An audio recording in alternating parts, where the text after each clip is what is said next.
Hello. I would like to know if anyone here has ever heard of a chimera or a chimera. Oh. Well, it's something that I never heard of, and when I heard of it, I thought it was like a fancy doorbell camera, chimera. But what I found out is it's someone who has actually absorbed another person's DNA, giving them two sets of DNA. So I'm hoping maybe you want to meet one tonight, because, hello, my name is Angela, and I was born a chimera. I didn't know I was a chimera until I was about 14 or 15 years old, and this is the story of how I found out. You see, I was a dancer, and I would be in my dance class at the ballet bar, and the instructor would constantly remind me to stand up straight, stick out my chest, and suck in my belly. I was 14. I was 97 pounds. I did not have a chest, and I certainly did not have a belly. But something happened a few weeks later. One of my boobs started to grow. Didn't know if I was standing awkwardly at the bar. Well, it started to get red and hot and swollen, so I told my mother, and my mother brought me to the doctor, and the doctor explained that when a girl hits puberty, sometimes one side might grow before the other. It'll catch up, don't worry about it.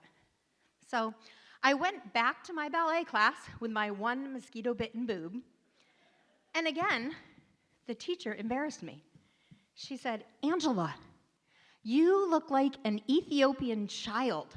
Suck in your gut." I was mortified. And then I looked in the mirror and I saw my belly did look a little swollen, and it was kind of hard. So my mom brought me back to the doctor. And the doctor said, "She's in her first trimester." My mother looked at the doctor and said, "I don't even think she's had intercourse." She looked at me and said, "Angela, have you had intercourse?" I looked at both of them and said, "I haven't even had breakfast." They took out a 2-pound, 6-inch cyst that had all these leftover body parts, had teeth, hair, nails, and bones. They shipped it off to Yale on a full scholarship. And let me tell you, I was left feeling kind of violated and wondering why this happened. So I started journalizing to kind of sort everything out. And I would write those body parts. And I was like, "Hey, how's college? Why was I born with a leftover bunch of parts? Am I going to need them someday? And more importantly, if they hadn't found this bag of leftovers, would I have died?" Well, something happened on that page. I started writing myself back, and I started getting clarity and finding peace with what happened. But I wasn't sharing this communication with anyone, because let me tell you, people would have thought I was schizophrenic. When my mom was pregnant with me, she really thought she was having twins. And back then, they didn't have the testing and the ultrasounds like they have today. And when they heard one heartbeat, she was happy. One beautiful, healthy little baby girl came out, me. And she named me Angel A, because she knew in her heart of hearts that she didn't get an Angel B.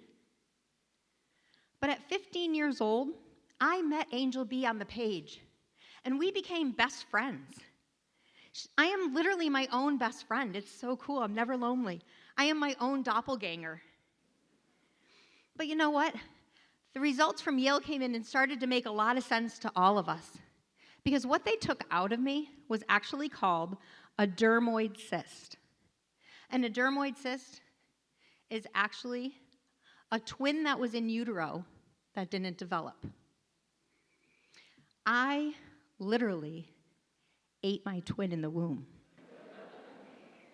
I absorbed all of the nutrients, or maybe it sacrificed itself so I could live, but I absorbed all the nutrients, including the DNA, making me a chimera. So though all of you may only see one of me standing up here, there's actually two, and I'm not talking about two personalities. I'm talking about this twin spirit that I have, that I get to communicate with every day. And it's really fun as a writer. But let me tell you, when I was 14 And I looked down and saw those 30-something staples in my stomach and said, I can never be a stripper. It was pretty devastating. And you know what? The doctor looked at me and said, did you want to be a stripper? And I said, well, no, but it was an option. And I like having options, and now that door is closed. And you know what? It makes my parents pretty proud that the door was closed.